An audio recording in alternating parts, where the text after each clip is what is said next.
BMW S1000RR, come va? Quali sono i problemi che affliggono questa moto e qual è stata l'evoluzione nel corso degli anni? Ne parliamo in questo video. Quando ero in procinto di acquistare la mia moto sportiva ero indeciso tra 4 moto. L'R1 che è la moto che poi alla fine ho acquistato, la Panigale V4 che non ho scelto per vari motivi ma di questo ne ho parlato meglio in un altro video, l'Aprilia RSV 4100 che ho avuto anche modo di provare più volte in pista ed infine la moto di cui parleremo oggi, la BMW S1000RR. Premetto che per realizzare questo video ho chiesto l'aiuto ad un amico che ha lavorato in ben 2 concessionarie ufficiali BMW, quindi sappiate che alcune delle informazioni che vi arriveranno da questo video vengono da questa fonte. L'S1000RR esce ufficialmente sul mercato nel 2009 dando un giro di vita a tutte le altre sue concorrenti. Aveva un motore da 193 cavalli e un'elettronica nettamente superiore a tutte le altre. Infatti era l'unica a poter avere un ABS Race e il Traction Control contemporaneamente ed inoltre aveva alcuni sensori che rilevavano i gradi della moto e quindi il traction tagliava la potenza in relazione all'angolo di piega della moto. Anche l'estetica era molto particolare con i suoi fari asimmetrici che la contraddistinguevano dalle altre ed inoltre aveva anche quelle bellissime aperture a forma di branchia di squalo sulla carena laterale.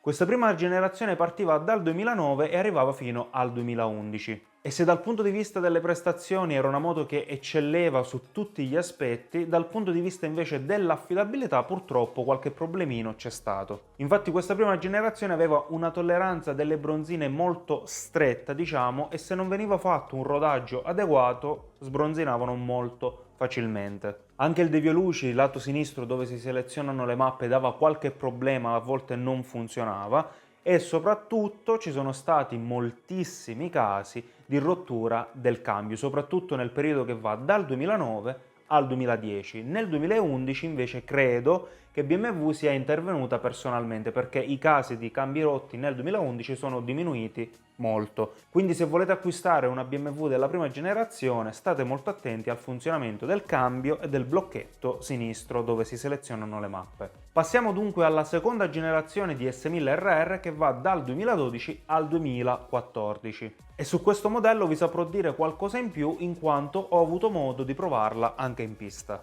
La moto sostanzialmente è quella della prima generazione ma cambiano alcune regolazioni per cambiare il setup della moto. Viene infatti accorciata di 9,3 mm, alzata sull'anteriore e anche la regolazione del pivot del forcellone viene modificata alzandolo di 4 mm.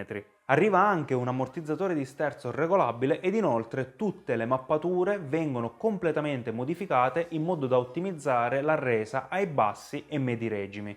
Avendola provata anche in pista posso dirvi che è una moto davvero molto prestazionale, a mio avviso nettamente superiore alle sue concorrenti di quegli anni. L'unico aspetto negativo che ho riscontrato dal punto di vista del tempo sul giro è una grande tendenza ad impennare. Infatti nonostante l'elettronica bisogna giocare molto con il freno posteriore per tenerla giù. Poi, come già detto, dal punto di vista del tempo sul giro è sicuramente un aspetto negativo, ma per quanto riguarda il gusto di guida è veramente eccezionale, non sta giù e sembra di guidare veramente un toro scarenato, una moto veramente eccezionale e se avete un budget che si aggira intorno ai 10.000 euro, ragazzi, non c'è moto migliore che voi possiate acquistare.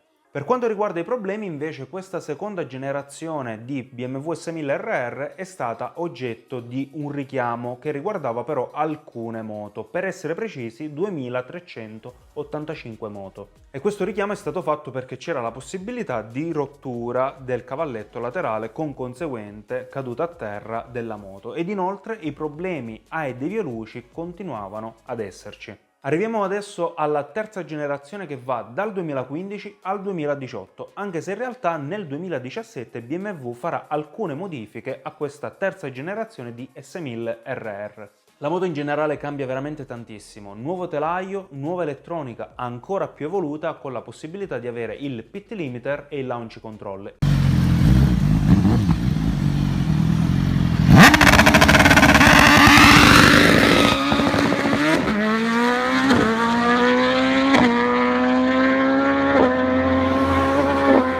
Ed inoltre come optional c'era la possibilità di avere il cambio elettronico anche in scalata. Anche il motore è stato oggetto di modifiche presentando una testata completamente nuova, che insieme ad un airbox maggiorato regalano alla BMW S1000RR ben 6 cavalli in più rispetto alla generazione precedente, toccando quota 199 cavalli. Una moto sicuramente migliorata rispetto alla generazione precedente, che però iniziava a risultare un po' goffa e lenta nei cambi di direzione rispetto alle sue concorrenti. Ed inoltre questo modello è stato colpito anche da alcuni problemi più o meno importanti. Infatti c'erano alcuni malfunzionamenti del cambio elettronico e, cosa più importante, questi motori consumavano eccessivamente gli alberi a camme e i bilancieri a dito a causa di un materiale non, ottimo. E questo è un difetto che non è stato mai riconosciuto ufficialmente da BMW, ma che veniva risolto addirittura anche fuori dalla garanzia. Nel 2017 poi questi problemi di consumo eccessivo di albero a camme e bilanciere a dito viene risolta ed arriva anche un'elettronica più evoluta grazie a un traction control regolabile su ben 7 livelli.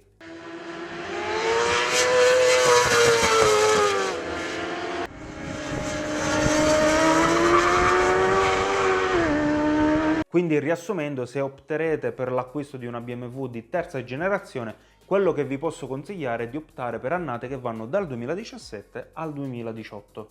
Passiamo adesso alla quinta generazione. La quarta iniziava ad essere un progetto ormai vecchio, ormai superato, e quindi c'era bisogno di fare una moto completamente nuova, ed è quello che BMW ha fatto appunto nel 2019. Nuovo telaio, nuovo forcellone, nuovo motore con fasature variabile Shift Cam che eroga ben 207 cavalli, ed inoltre in questo modello il motore funge anche da elemento stressato. Nuova elettronica, ed inoltre sulla bilancia questa nuova BMW risulta più leggera rispetto alla vecchia. Ma come al solito, ogni volta che un marchio fa una moto completamente nuova, i problemi purtroppo non mancano. E questo è un consiglio che mi sento di darvi in generale. Quando una qualsiasi casa motociclistica o automobilistica presenta un nuovo prodotto completamente inedito, vi consiglio di aspettare, perché spesso questi nuovi modelli presentano dei problemi di gioventù. Infatti questa moto è stata afflitta da vari problemi di lubrificazione al cambio, ed inoltre nel 2020, secondo anno di produzione di questa moto, ci sono stati tantissimi casi in cui veniva riscontrata un'usura precoce dei guidavalvole della testata. Prima di passare all'ultima generazione di questo modello, vi chiedo di farmi sapere qui sotto nei commenti su quale moto fare il prossimo video, ed inoltre, se il video vi è piaciuto, supportatemi con un bel like e con un'iscrizione. Arriviamo quindi all'ultima generazione, che va dal 2021 ad oggi, con l'arrivo anche della M1000RR. Pistoni forgiati e bielle in titanio permettono di raggiungere a questa moto ben 212 cavalli, quindi 5 in più della S1000RR. E avendo provato anche lei, brevemente posso dirvi che è una moto che mi ha davvero molto convinto. Potente, facile, agile e con un'elettronica che ti permette di andare veramente forte in sicurezza. Ed inoltre quest'ultima generazione non ha riscontrato grossi problemi da segnalare, quindi se vi piace è una moto che potete tenere sicuramente in considerazione.